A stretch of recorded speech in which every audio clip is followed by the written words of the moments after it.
jam 10. Kenapa gue inget? Karena hari itu hari Jumat, habis itu gue Jumatan. Gue inget banget gue. Ngakunya sama nyokapnya kami nonton Terminator. Anak lama banget gue ya.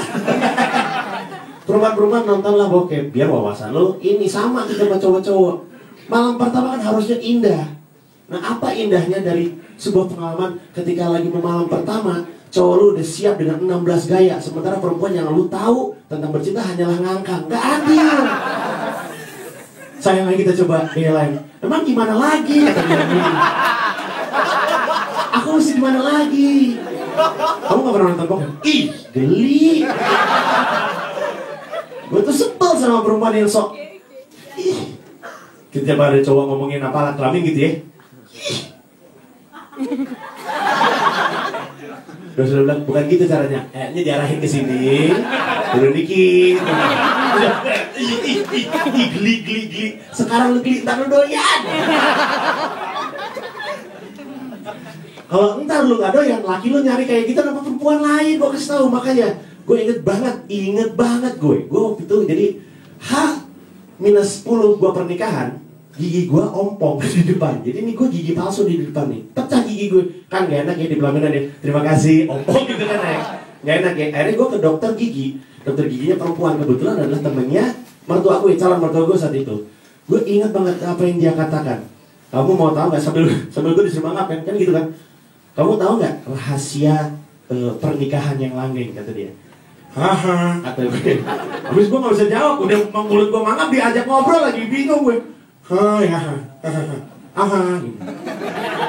Kunci dari pernikahan yang langgeng adalah kasur yang hangat. Sadis. Ini dokter gigi nyuruh gue bercinta. Kalau bisa lakukan setiap malam, kata dia. Oke dok.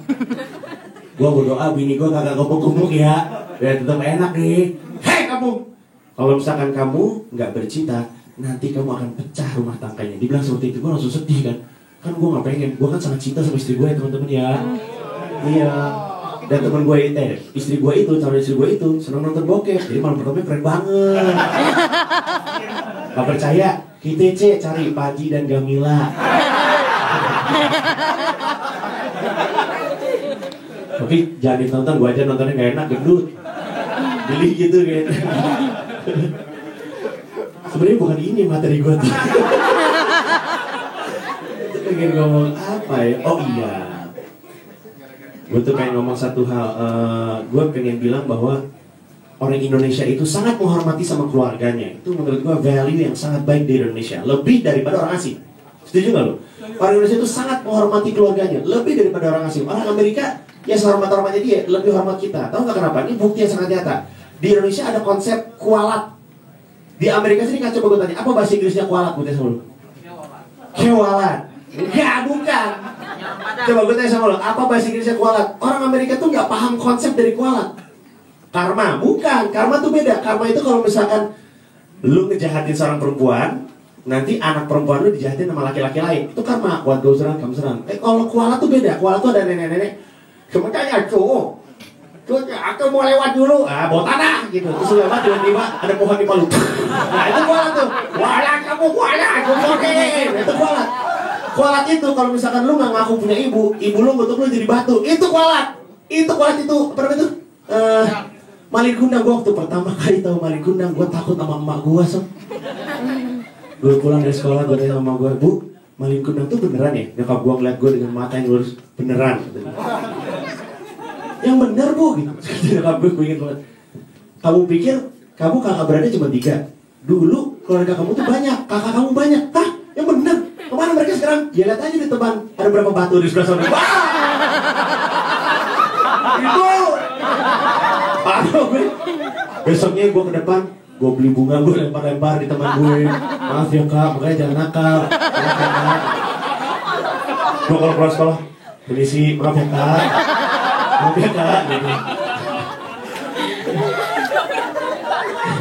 Saking kita hormatnya sama keluarga ya, saking kita hormatnya sama keluarga, bahkan di hari-hari besar, terutama kayak lebaran, kita datang untuk mengunjungi keluarga kita. Rela kita macet-macetan untuk mengunjungi keluarga kita yang sudah meninggal. Bener gak gue? Kalau lagi hari lebaran, itu tanah kusir rame banget. Kayak rest area kilometer 19 tuh. Waduh banget.